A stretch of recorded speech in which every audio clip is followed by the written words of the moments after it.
Good evening, everyone. I hope you're all well. Welcome to the Wednesday evening prayer gathering.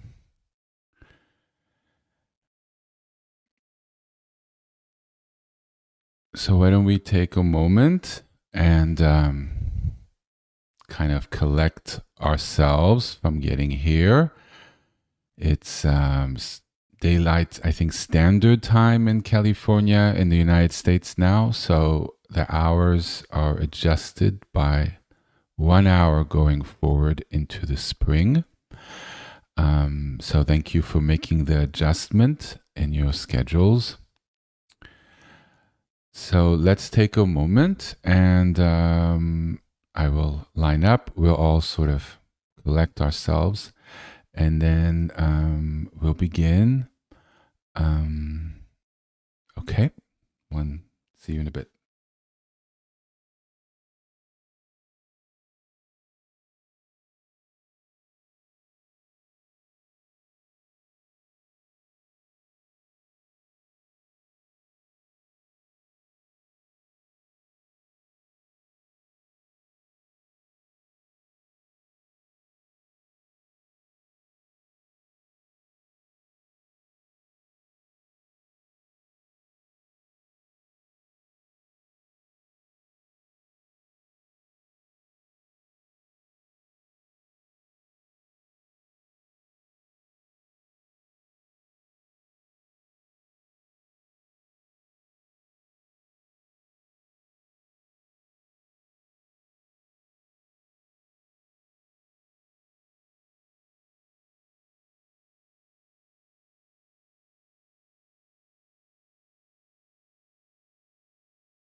Okay.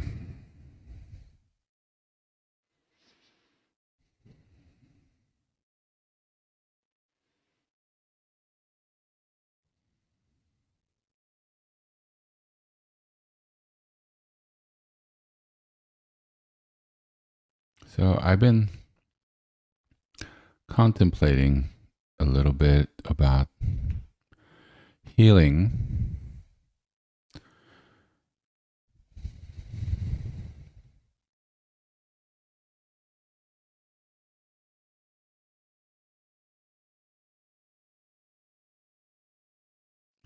I wasn't quite finding the right words. So I'm trusting, like in the good old days, that it will come up on the spot.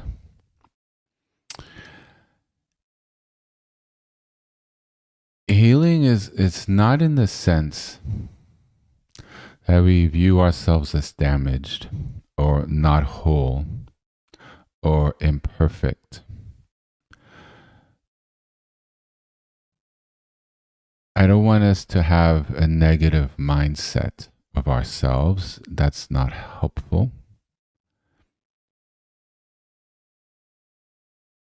So the need to heal is not exactly the concept I kind of want to bring forward.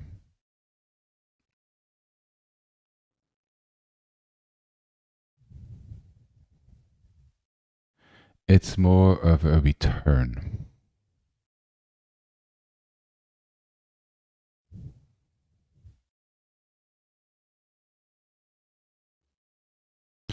When we do religious practice or improve ourselves, there's a certain longing we have, desire to connect, better ourselves, heal ourselves. Yes, so I can't get around the term very much, and we will be using the Rafa mantra, God heal me, but that's not how I want us to kind of perceive this. It's more of a returning to wholeness, because I want us to get back a return to better than what we were when we were born, better than what our ancestors were, better than what our bodies and minds and nervous system, better than where humanity currently is at. And it's not a healing, it's more of a return. That it's a time, that it's the time to become whole. Whole in the sense of the wholeness in which God created us and we are a bit removed from.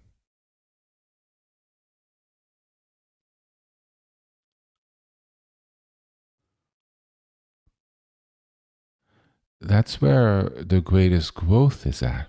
Wholeness carries all the wisdom. Wholeness has all the alignment. Wholeness has all the knowledge. Wholeness carries all the health. Wholeness carries and is part of eternal life. Wholeness has balance in our body, the chakras, the sephirots. Wholeness is in the flow of the central channel of the central column. Wholeness has the union of heaven and earth, of divinity and man, in balance, in proper balance, in a communion. That's wholeness. Yes. The Star of David has an upward pyramid and a downward pyramid. It symbolizes many things, one of which is wholeness. The God in the heavens, us on earth, in the meeting.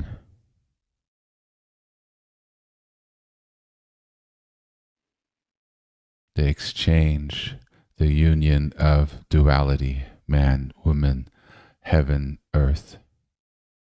A sort of reunification, a connection, the balancing of the sephirots. That's wholeness, that's healing.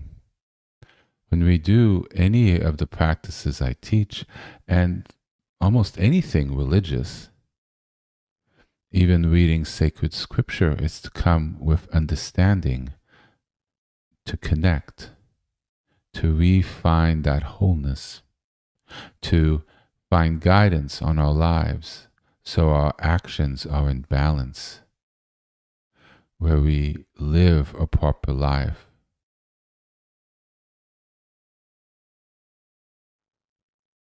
And so it's really a return to balance, a return to wholeness, contemplating what this winter emphasis will be. And I still have many thoughts. But I'm beginning to settle on a return to wholeness and balance. Because that's very much where my life is at. And I think it's where a lot of people currently are at. There's a great need in this planet for wholeness. And we're going to focus on ourselves, our wholeness, our healing, for lack of a better word, our reconnection, focusing on our minds, souls, bodies, our energies. And so tonight,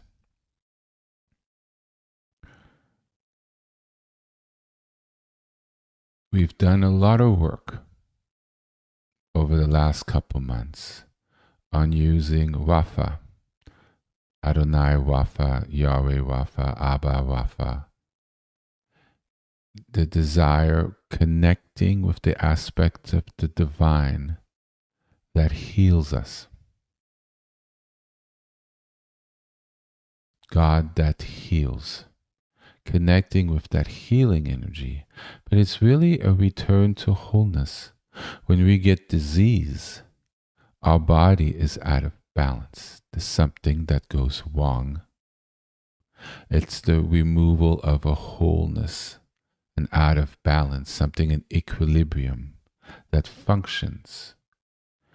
Prayer, working with our bodies, raising our energy, repairing what's out of balance, returns us to a wholeness, an equilibrium, a balance. It replenishes what is gone.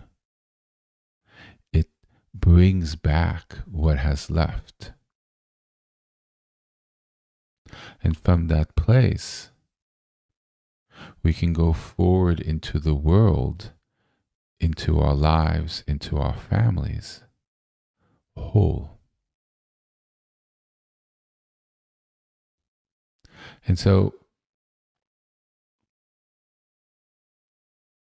we'll work with the mantra of using the word Rapha, but I don't want it to have sort of the intent we had it over the period of Elul and the high holy days, where we really pushed it, for lack of a better word, to healing, repair in a certain intensity. It was they had a fervor to it, which is very appropriate for that season. The sense of urgency, because there was a finite period of time before Yom Kippur. It was a lead up, Rosh Hashanah, Yom Kippur. There were a certain number of days. And so it was an intensive. But the return to wholeness is a lifelong practice. And it's gentle. But it doesn't mean it takes a lifetime. I just want to double back on that. We can go very, very far in not a long period of time. But it's a sort of reorientation, a recalibration, a change of focus a change of emphasis where we pull back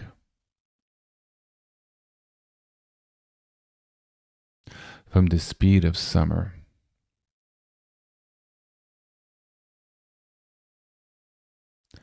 The beaches, the vacations, the parties in the park, all that excitement, which from having beautiful weather we do, especially in colder parts of the world. It really shuts down during winter. I lived in the East Coast for many years, and let me tell you, winter comes, a lot of things of life really cease, sort of stop. And people stay in their apartments. You want to go out to a club or to dinner, the heavy coat with sweaters, and you go outside and the windshield hits your face. It's a thing. You're not wandering down the park. You are scurrying into the subway or into your car. It's not, it's a time where you go inward because the outward is not as available. There's less distraction, which makes it a very powerful time to practice. Hence why I do these sort of more meditative practices where I teach more meditative skills. And this year, it'll be meditating with the body, working with one's body on how to relax, and with the chakras and alignment. Because as I've been sort of leading on over the last couple months and giving teaching here, here, and here, I think people have now come to an understanding that it's essential and hopefully that it's real. But we'll get into that in the next couple of weeks. But it's now that things are quieter, because now outside, there's no kids. There's no college students laughing. It's very still. It's cold. At least, what Californians call cold, which is really not that cold. But for here, it is cold.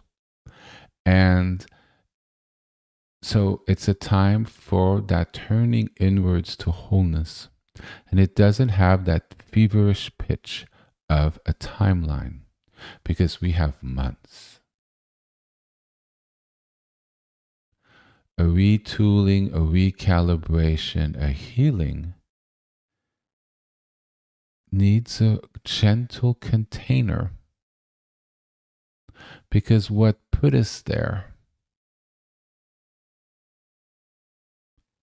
was things that threw us off, or threw off our ancestors, or threw off our world, threw us off. Whatever it is, the causes really do not matter at all. The past, whatever. Not helpful. Well, sometimes you have to deal with it, and I've spoken enough about how to go about that. But what we're concerned with is today, going into tomorrow. And with the cultivation of energies through the recitation of divine names, we are bringing forth a divine healing energy. It heals. It's a different way of going about it. We don't need to talk it through. The talk therapy, it's not medication. It's not yogas. It's not multivitamins. It's not a lot of things. We're working directly with sound and vibration and the blessing of certain syllables. And as I think people who've been with me for a while, they've pretty much realized it's a real thing by now, hopefully. So we're working with that We're bringing a source of harmony to our disharmony. We're bringing a source of blessing to rebalance, recalibrate, to bring back any missing pieces. But it's not from a sense of having a deficit, less than. I'm sick, I'm out of balance, I'm missing this, or I'm fucked up, or whatever it is. It's not coming from that sense. It's the sense of just saying whole. The desire of retaining, regaining, or attaining for the first time a sense of balance and wholeness without categorizing where you are.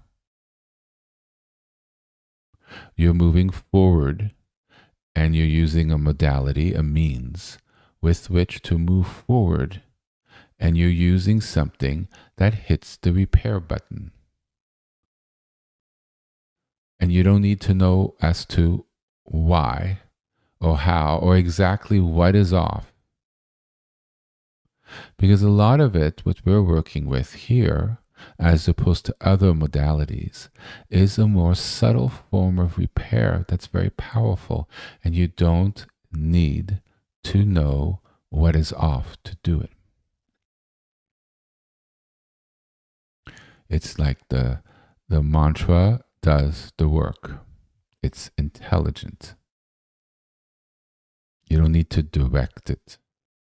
You merely sit in a space where you recite it gently, and you feel the energy which you're able to cultivate, and you relax and rest in it.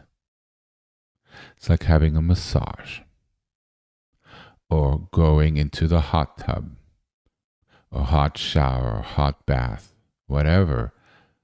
You don't need to do anything. You lie there, you do it. You don't need to think, I need to relax this muscle, or I need to move in this direction for this to work, or that. No, you're passive. Now, we're not completely passive because we're creating the environment. We're using, if you choose to, prayer beads. You're taking the time and you're reciting it. It takes a little practice. I think people have gotten a good sense of the energy that's possible, or at least a little bit of a taste. And then you see the fruits of it. You see over the course of weeks or a month or two how things have changed, and that's how you get confidence in the practice. And you are able to see, wow, this is where I was. This is where I'm now. I didn't know I could think this way. I didn't know that my body is better. I look better. Wow, this is wow. And then you begin to have confidence, and then you continue. It is not a rush. You do it too fast, push too hard. You don't want to burn out. At the same time, that's also aggressive. What's thrown us off is aggressive. So we don't meet aggression with aggression, because often what needs to be rebalanced is actually things that need to be released. And pressure doesn't allow pressure to go. We're creating a warm, blessed environment of healing, which invites what needs to leave, because our body naturally is able to balance itself. Our body has a natural equilibrium and wholeness. We're just not aligned with that. So we don't need to make something happen. We don't need to create changes for our body to be or do or align in a way that it naturally does not align. We are not fundamentally unwhole. unhealthy, out of alignment. At our core is that inner beautiful cathedral, that ark, our alignment, the Shekhinah, and that is whole and that is perfect. We are merely releasing what keeps us from being that which is at our base. So what we're doing a lot is like the archaeologists with their little brushes and or little tools that blow air to move things away to get what's underneath. It's a release. It's not a bulldozer. It's just inviting things to go. And that's why it's important to remember to breathe when you meditate or pray. It's important to relax. Any tension, let it go. And then sometimes I stretch a couple times during a practice, especially if it's longer. And I'm shocked that I'm able to find cracking bones where they weren't before, which is a very good thing because that means that tightness that held something out of balance was ready to readjust. And you're able to stretch deeper and further and do stretches you weren't otherwise able to do. Why? How? Because that holding, that tension, that disequilibrium that was in us has relaxed and released and let go. And therefore, a whole new way of being emerges. A whole new way of seeing emerges because with the constriction gone, the energy flows. Our brain, our third eye, our alignment, the way we perceive and think, doesn't have that energy within us that colors,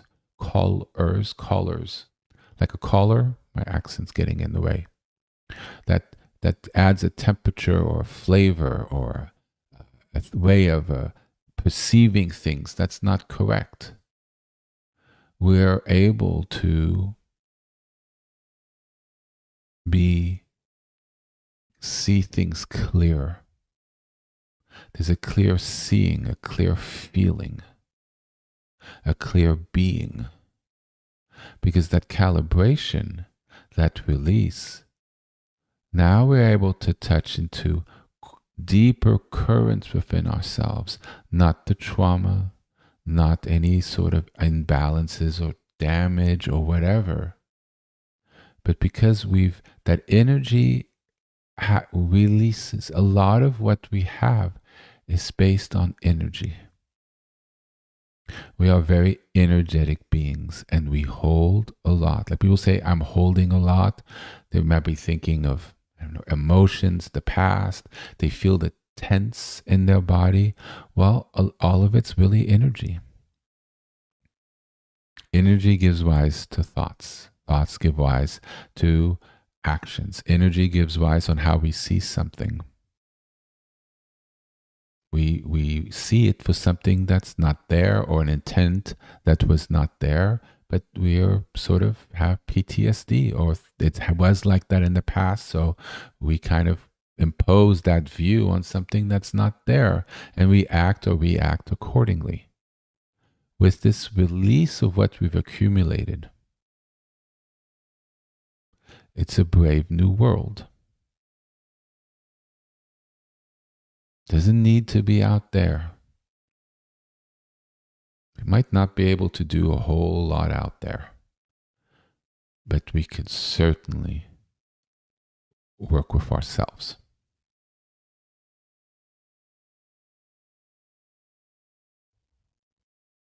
And so this is, I guess, the invitation for this year. With the cold, let's turn inwards.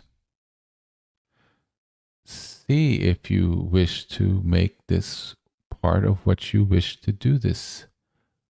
I guess it's fall, winter, and early spring. To make that time when you're deciding what to do, what books to read, or whatever one does for you for doing the winter months. And so tonight, we're going to use the mantra Wafa. It's gentle. Look, I love the power ones. Let me, I'm just tell you, I go for the most powerful ones. I always have. It's just, it's me. I love it. I am able to handle it, and it's great. This one's also very powerful, but it has a certain gentleness to it. It doesn't hit you over the head. It's not sharp. It doesn't feel energy course through you. It doesn't break through, all of which are very important depending on what you need. But with this, we're just creating an environment. It's like we're putting our body in an energetic stew of blessed frequencies and names and prayer and devotion and desire to return in a way to our perfection, closer to God, because wholeness is naturally closer to God, naturally closer to a more perfected aspects of ourselves as we let go what is not. And so it's sort of entering into a bath of energy where our bodies, like in a bath, our bodies warm up and naturally our muscles relax. The tension leaves, right? The thoughts, the day, the week, the year leave us in a bath. Everything relaxes. We feel calm because our muscles become calm. Therefore, our thoughts become calm. And then we might have that aha moment that we didn't have before because we've calmed the storm. And whether we realize it or not, we all have an aspect of a storm within us. Because anything that's not whole, it sort of bounces things around out of equilibrium, not in the way they should. And it creates a certain static. And the more we have, the denser it is, the more active it is. And then, like people sometimes say, I don't recognize myself anymore. Sad, but it happens to all of us because we've lost that sense of grounding to truer aspects of ourselves. And so the question is, do we wish to return?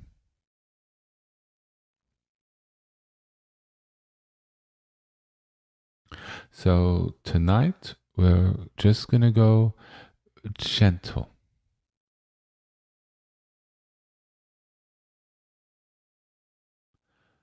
There's several months ahead of us.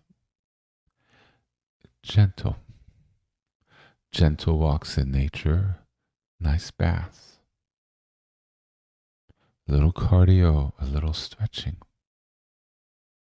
Creating that environment where great change can occur. People think they need to do a lot to have great change. That is not the case when we're doing what I'm suggesting here. I know it's counterintuitive, but what we're creating is changes on many different levels and bringing in great blessing. And things start clicking in a different direction and it creates a momentum. It's quite amazing. One begins to realize that what we hear, the pop psychology, oh, you got to do this, and nobody really investigates. Everybody says it, so it's got to be true. There's a lot of things buzzing around that are really not accurate. And I think one will see that it's the regular investment of a little time, the small changes one makes, the clearing of how we perceive, and therefore we act, behave differently. And quickly we realize that we're in an entirely different space in our thinking, even where we are physically, because have discovered avenues, roads, health that we didn't know because we were locked in to something. We were locked into a certain paradigm. And we didn't think, or we didn't think we could, or we weren't even aware what else was possible. And it's that we turn to our core, releasing the things that no longer serve us. Some of our behaviors and ways of going about things were necessary in a moment in time, but might not no longer be necessary now. So it's really a sort of release and finding that quiet, that candle, that sacred space, the sacred words where one can pray. You say it for a while, then you sit there, you feel that union, that wholeness, and then you can pray, or things come to you. And you're like, oh, oh, oh, oh, oh, oh, oh, oh. And then you go and you write something down. Yes, it's beautiful. Yes, it happens a lot. Just click, click, click, click, click. That is very, very important. Thoughts lock in energy. Thoughts lock in behaviors. When things go click and you see and you're like, oh my gosh, things really change. It comes from a lot of different directions, but it's finding that stillness, that calm. In our society is everything but that. It's all about the next thing, movement, not enough time, lots of aggression, lots of crazy, a lot of distractions.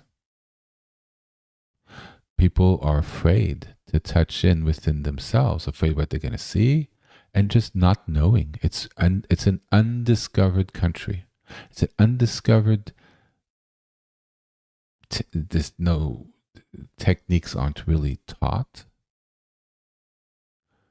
Those that are a lot of pop psychology with people who are off, showing things that are cute that could bring in income, but really people do it for a little while, but they really don't teach it, and it can hurt. It's just not in the way it's presented, or it's incomplete.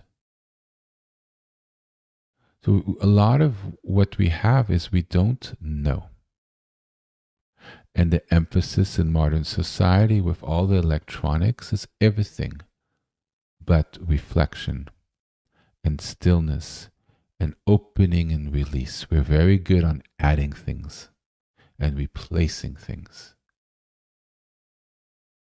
Not so good about releasing things and finding the open space.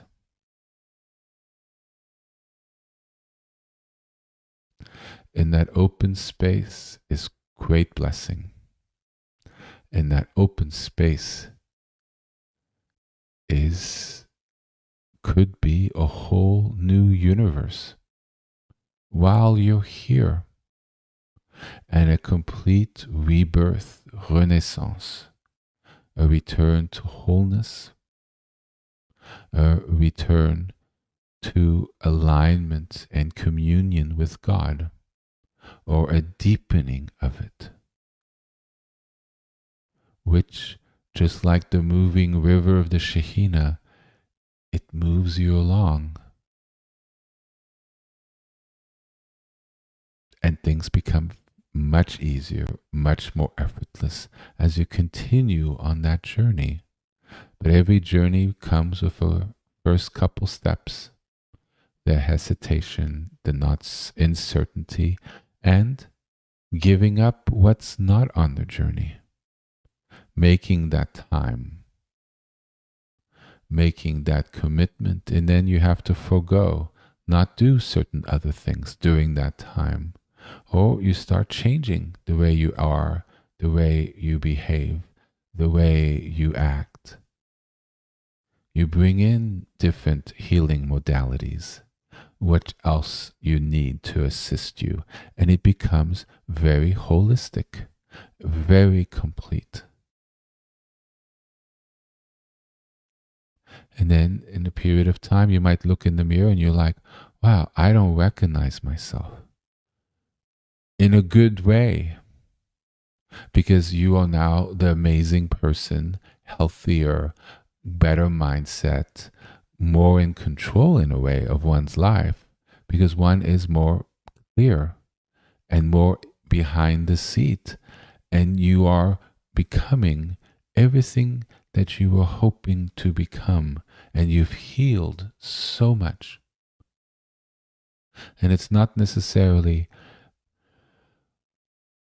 things in the world like a better job or a house or whatever, but inside you, which could also manifest in other things. But you realize, oh my God, I've changed, I'm flourishing. And from a spiritual and meditative and yogic and many things point of view, that change happens when we work on ourselves by working within ourselves and what composes. It's not so much outside.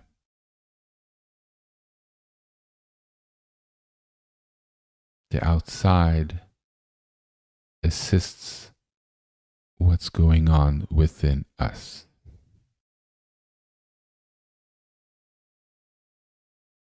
Yes? So I've given a whole teaching on Wednesday, which I've always tried to leave for Sunday. But I think this is where we're going, and I hope you guys like it, because I do this for you, and I think, and I have the benefit because I really needed this winter too. But I think, from what I see, there's a great need for this, and I hope you're all excited, because it's going to be really, I'm going to make it fun, and you're going to learn a lot. And I'll get to teach things that I've been wanting to teach for a long time, and it wasn't quite the right time. And now I think it is. So for this evening, why don't you, if you haven't done so, light your candle and raise your incense. And so we're just going to go nice and easy, whatever speed you wish to go at. And if you don't wish to do mantras, you do what you would like. But we're going to do the mantra of Rafa. And in the winter, we might use other ones. I'm going to look into other names we can add, and I need to contemplate and pray on that and see what's possible. But Rafa is a very holy one, and I've discussed it a lot in the fall. So you could look at the recordings, which are now up, most of them, and no, not quite the holy season. That's the last little batch. So, but they're all in the live teaching. So, so why don't we get ready?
So for those who are relatively new,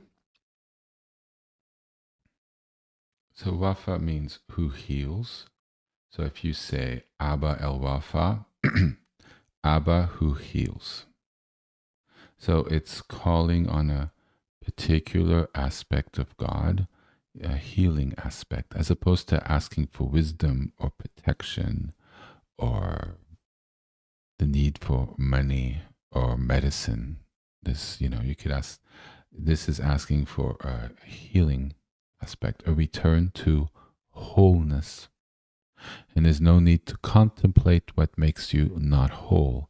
We are generating the energy of wholeness. A healing is whole.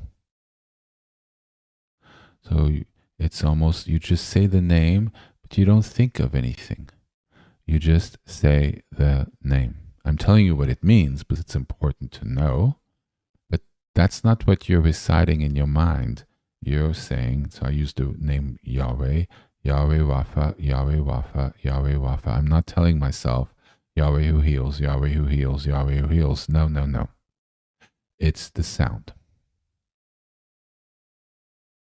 And if it's your native language, Hebrew, it might be a little different for you. But for us, Wafa, you're not doing the intent of the meaning. It's not a summoning of the meaning. It's Wafa, the sound, Wafa. It naturally carries the meaning. We don't want to be in our minds. We're not sending pleas out there. It's not a prayer in that sense. This is using sound and frequency and the blessing that that word holds based in ancient scripture and tradition over thousands of years. It's a stream, like an airplane. We're getting on a certain airplane in a way, and the journey is set, like a train, better put. The rails are there, the train is there, and people have ridden it for a long time. And it has it. We just need to get into it and sit down. The heat's in a certain way, the direction's in a certain way. We just do it. That's the beauty of these recitations. We're not inventing anything new here. And it's a path, and we just need to do it. And so at the first part of the list here, make sure it's up on the screen. Okay, yes. It's available on the website on wisdomoftheshalom.com. There's a place where you can do downloads, and this is in this 3-4 pages of different things is available. And so you have the principal names of God on the first portion, and then you just add Rafa. So if you look at the bottom of the second section, Yahweh Rafa El Shaddai. That's a very, very powerful one. And if you would like to use another name at the end, like this one is, so this one has 2 names of God, Yahweh Rafa El Shaddai. So Yahweh and El Shaddai are 2 names of God. And sometimes that has a frequency that feels right. Or you switch in and out different names. Abba, Rafa, Emmanuel. Abba, Rafa, Elohim. That one feels a little odd. But you see what I'm saying? You find the one that works. Now, there's certain ones that really work. And I think there's certain combinations that's just not going to work. From a rhythmic point of view, a pattern, it's just the frequencies of the 2 names with Rafa in the middle just do not work. But you feel it in your body. And you're able to sort of test different combinations. A lot of these here are ones that I came up with through my own practice. Some are traditional, and some are ones I'm like, oh, this works, I'm going to share that. And I've been writing some of these down for years. Some of these I've came up with 4 or 5 years ago, and I wrote them down. I said, in case I ever share and teach people, I will have these names. And I maybe just practice them for a week or 2, or several weeks or a couple months, and haven't returned to them. But they're offered as possibilities.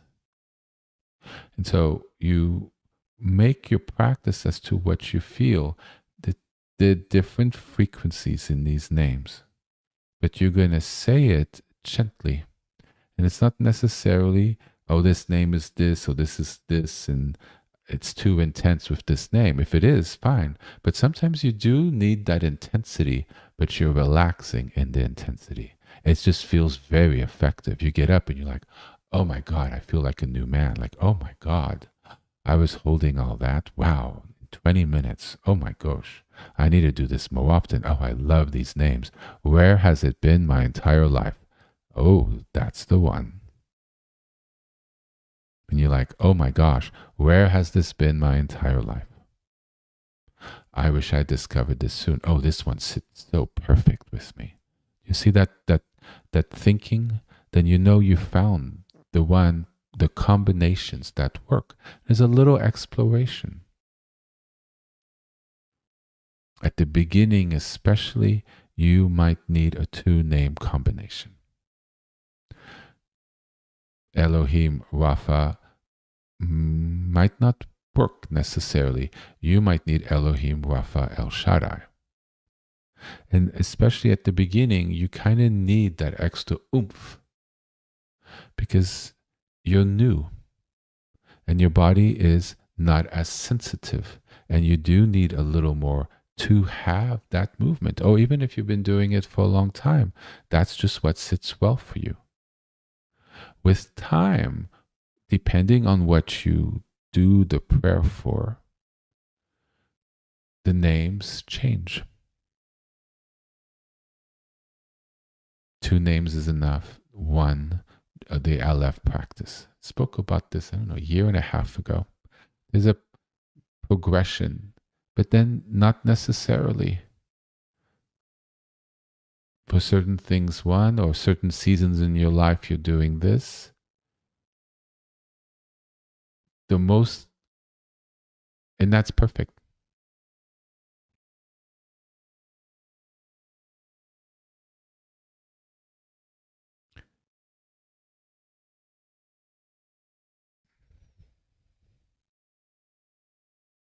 I'm hesitating on whether I should go a little further with this.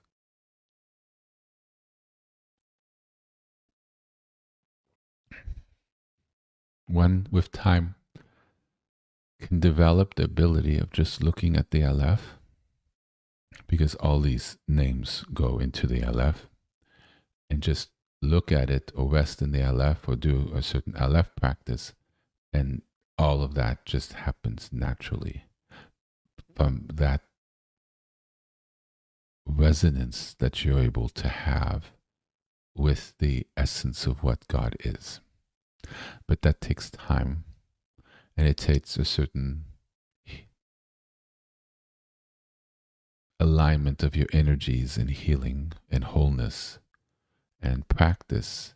That's sort of the fruition practice, the when it all lines up and it's all really clicked, you're able to do that.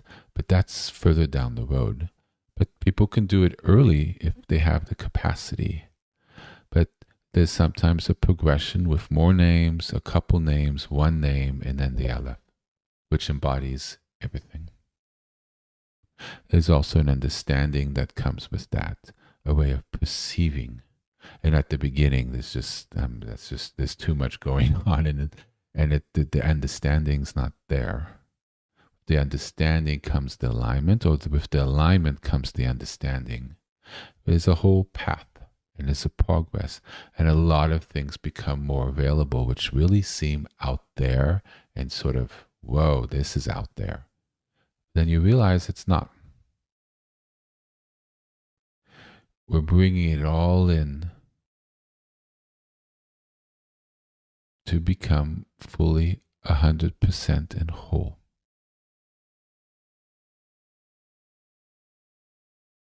And it's just doing it today with our candle and our incense and whatever name we use. It's just we're letting go into the current. We're moving into the beautiful little stream that little safe river. We put in our little rafts, right, the little inner tubes, and we just have our little drink and we float down the river and we trust it. It carries us. And we don't need to paddle a lot. We just say the name and we allow it to do whatever it does. And I think we'll enter a very calm, prayerful, beautiful space.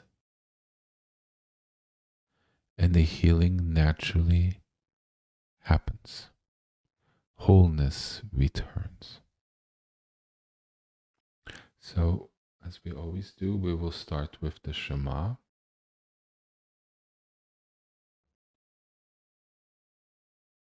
Like starting with this, it's a good way to sort of bless the space and to kind of announce sort of an official start. Yes? Okay.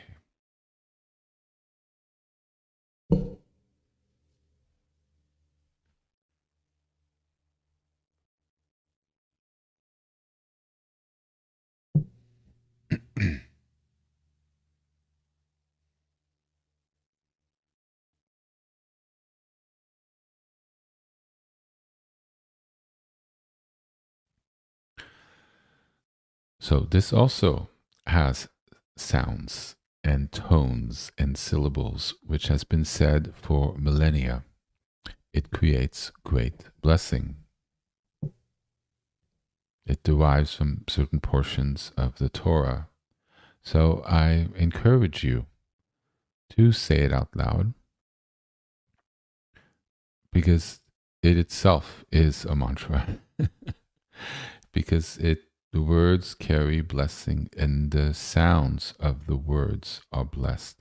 And these create tones and vibrations in our bodies which help rebalance us. As well as being an affirmation of faith, which is important, which aligns our energies in the proper way with the proper intent, and also is I find a beautiful thing to say. And if you're just religious and if you're just spiritual and you're here to heal and become the best version of yourself, that's fine. Just say it, or if you don't feel called to, it's available to you, and just see it as a blessing from a faith, which carries a blessing of healing. And it's available for you to say, even if you don't have that particular,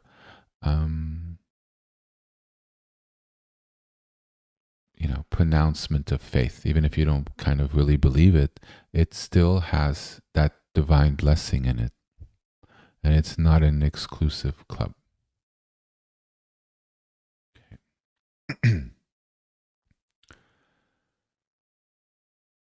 Shema Yisrael, Adonai Eloheinu, Adonai Echad.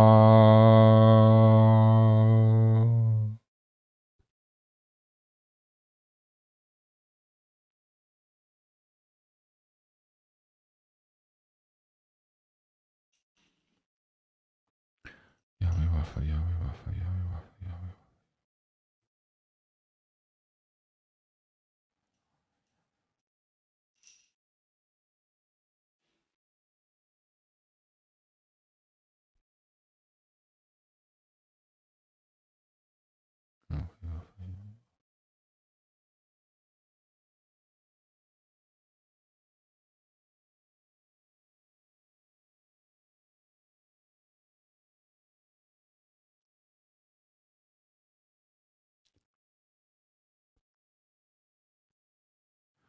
Now I'm going to slow down. I kind of said it faster for all of us because of the space, sort of purify the space, but it's really, we're going to go a little gentle. because the slowness has blessing. So it's Yahweh Rapha, Yahweh Rapha. And use the name you feel called to use. Yahweh Rapha, Yahweh Rapha, Yahweh Rapha, Yahweh Rapha, Yahweh Rapha, Yahweh Rapha, Yahweh Rapha. And when you say it slow like this and you have prayer beads, each recitation is one bead. But we're not counting them. But by going slowly and one recitation is in a bead, that mantra infuses into the bead because you're holding it between your thumb and your forefinger. If you're right-handed, the energy of the body leaves through the right hand. So as you're saying the name, the frequency of the name is leaving through your right hand into the bead that you're holding. And that infuses the mantra, the intent, and the frequency into the bead. And you do that often, and you have 72 beads right up against each other. The prayer beads, and they're in a circle, or stored as a group in a pouch or something, or someplace where it's well kept. It will hold the frequency of that. And sometimes people use different prayer beads for different intents. And there's different color stones which you have for healing. Turquoise is really great. And depending on what you want to use, what you feel called to. But the prayer beads hold that frequency. That's why I like more minerals than wood.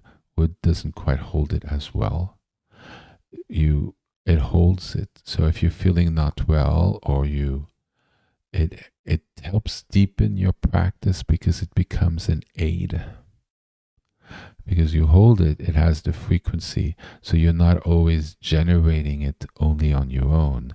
Your prayer beads actually help you generate it. And in turn, you infuse it in your prayer bead. This is why they're seen as tools. And you treat it reverently or like it's sacred, because it's literally carrying the divine frequency and blessing of the mantra you're saying. Yes? So you treat it with respect, which in turn keeps the frequency in the prayer beads. Yes, you don't worship it. Let's just be clear. No. But yet it's a religious, spiritual tool. And you have a lot of gratitude towards it because you begin to see that it really does help you. And if you have a friend, a family member who's ill, you could loan it to them.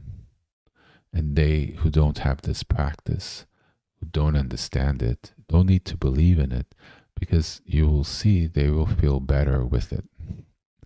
Because it carries that frequency, should you wish to share it. But it shows that it's inherent in it through our practice. As we do the moncitation of names, our bodies have bone and calcium, which hold a lot of frequency.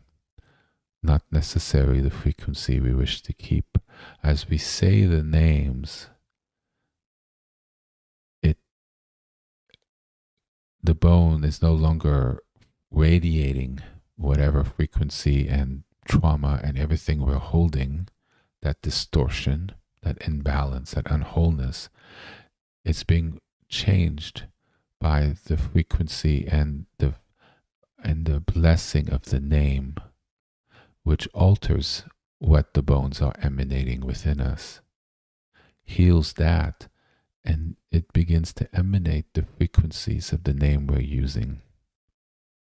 So in a way, the prayer beads hold it outside of our body, and our bones begin to sing a new song.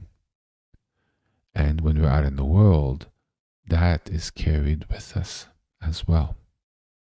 People who use a lot of prayer beads and feel close to it and they feel it helps them, some people wear it around their neck as as a necklace, often under their shirt or above their shirt. If they're a man, it tends to be under the shirt, or they wrap it around their arms, their hands, as people have seen go about. And that helps with that energy. You carry it with you. So that healing practice, your devotion, what you're in trying to do, and the practice becomes carried with you. During periods of intensive practice, I used to sleep with my prayer bead in my hand, and I used to have it under my shirt and around my hand, depending on what I wanted or what I was doing. The practices become lived. And it also reminds you of where you have your focus as you go about your day. And there's a certain protection you feel, a divine protection, because it's in your body, it's in your frequency, and people interact with you. So you have a source of blessing, becomes a sort of like a talisman that you carry with you. And it does affect the space you're in. You will find things will present itself differently as you do your practice. And that's the blessing. And your ability to interact with different spaces change. You become more capable. You develop the understanding of the things that I'm describing now, which could feel or you think is really, really, really out there and really a little cuckoo. It's really not. It's very, very, very ancient, very, very old, and it's tried and true, and it's real, just not spoken about it in that way. Oh, those people who do tend to look a little cuckoo and probably maybe are, or it feels very 70s and hippies. Well, the hippies went out east, learned a lot of things, not all that well, and brought in a lot of different ideas, and it doesn't hold together, very well. But it was the beginning of an infusion into Western society, which is now 50 years later in a very different place and now more balanced. But it's not new, it's very old, and it works. But it requires a little faith to try it out. Yeah, so I'm sorry, I didn't mean to hop into our practice, but I think that is helpful. But we're going to recommence. Maybe stretch out a little bit because I've lost feeling in my legs. If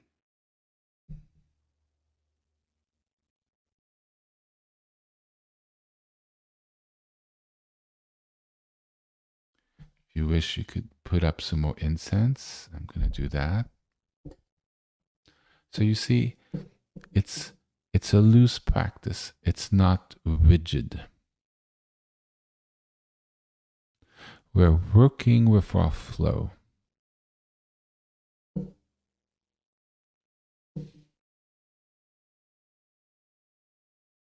Yes, when you swim, there's currents,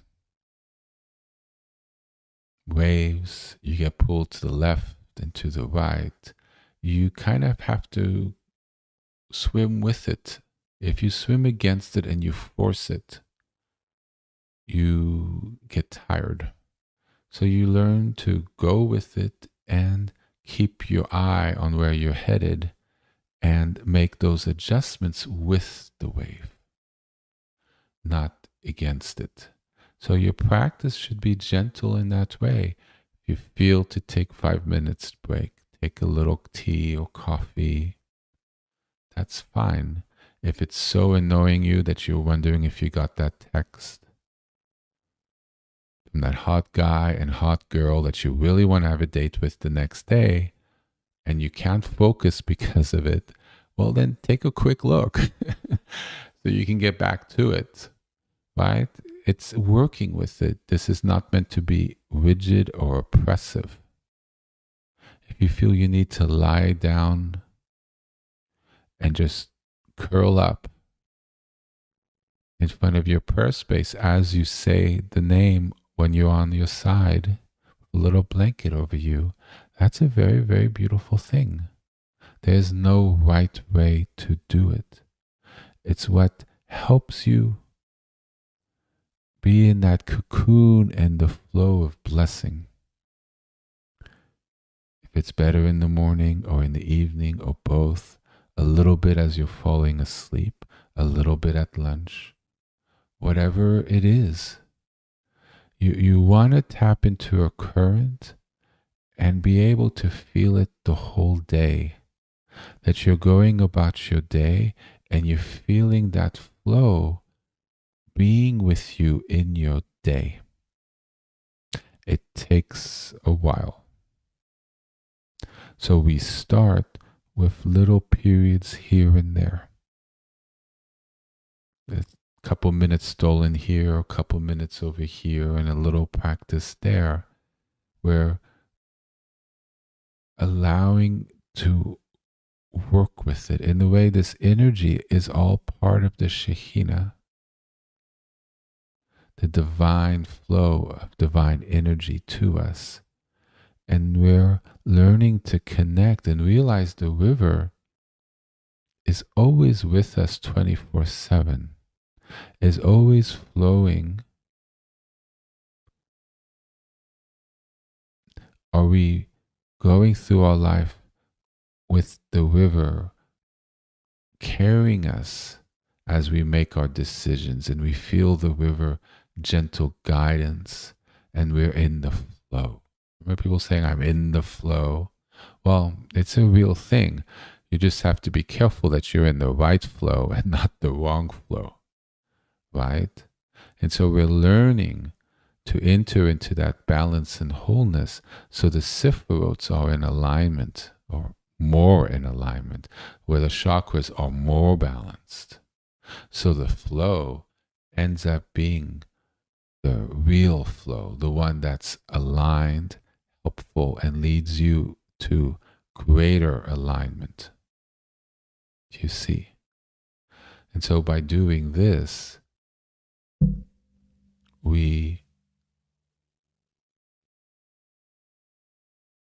enter into a greater union of what's true, what's, for lack of a better word, real, the real reality in things. Balance of mind, soul, body, which has greater wisdom and a sense of power to better affect ourselves, our world.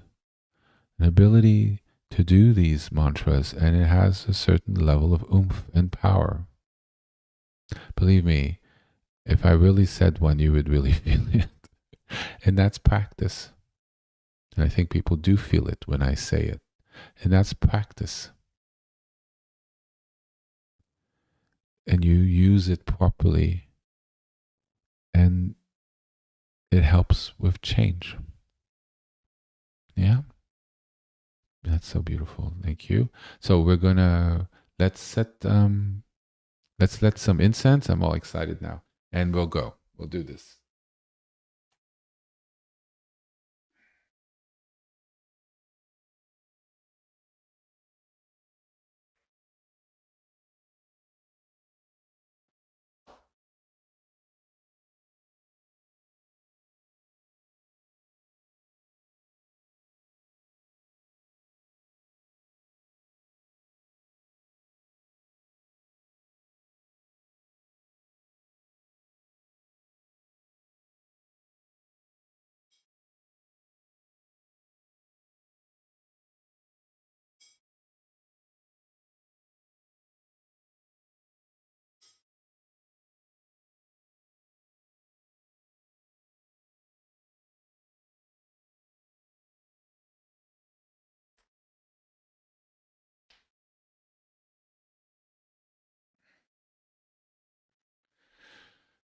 So since I spoke about making prayer beads, I remember editing it recently. I think there's a 2-part teaching in May or June.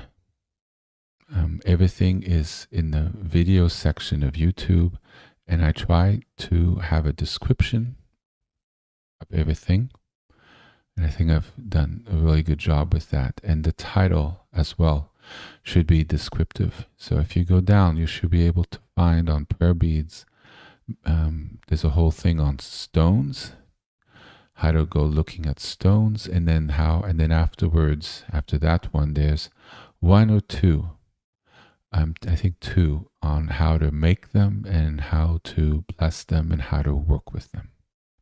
I think I gave a quick summary now, but it's quite complete. Okay, let's start.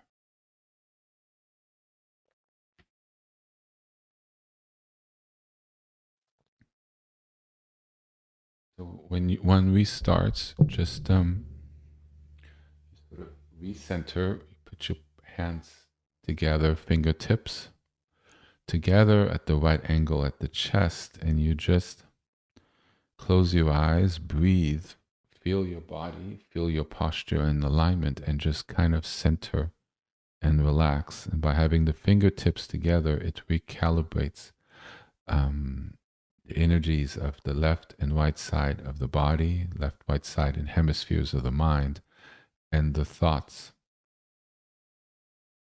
settle, and you feel a peace and an opening. And once you kind of feel that opening in that space come up, it takes practice. Um, through relaxation and balancing one's energies. So it's almost like a chicken and the egg thing going on. But you relax and then you start your practice. The mantra has less to work through. Yes?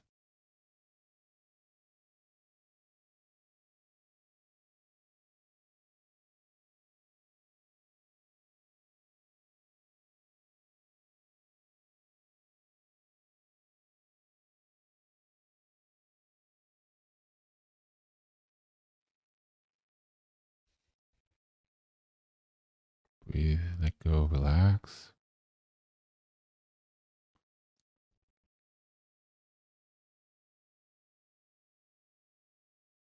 Yahweh Wafa, Yahweh Wafa, Yahweh Wafa, Yahweh Wafa, Yahweh Wafa, Yahweh Wafa.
you can speed up now if you wish to.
So take a few minutes and look at your prayer space in your shrine. If you haven't already done it, and slow off the mantra recitation and connect with yourself.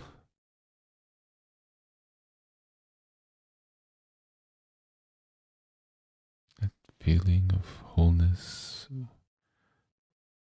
what's changed, opportunity to pray as we sort of close our practice. If you wish to continue, feel free to continue. But we're going to, at least for me, we're going to close the practice. So take a moment and feel your space, feel the fruits of your practice.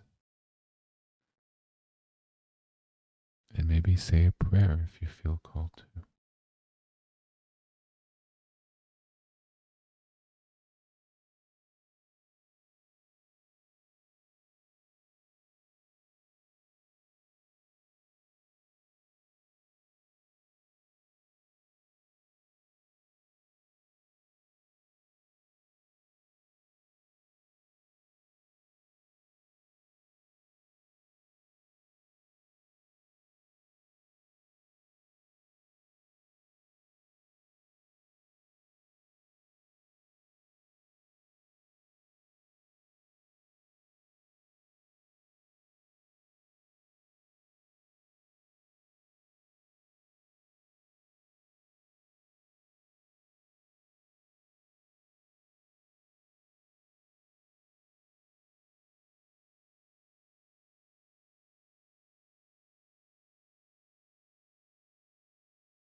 Amen.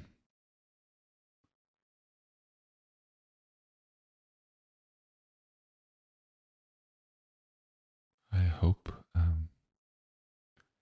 this has all been useful, and for you, I've heard that a few people wish to learn more about mantras, and it inspired me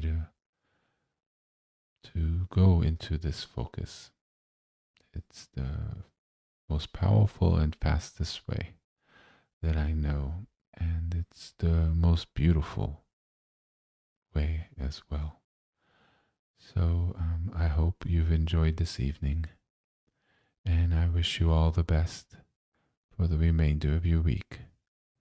And look forward to being with you all on Sunday. Have a good night. Bye bye.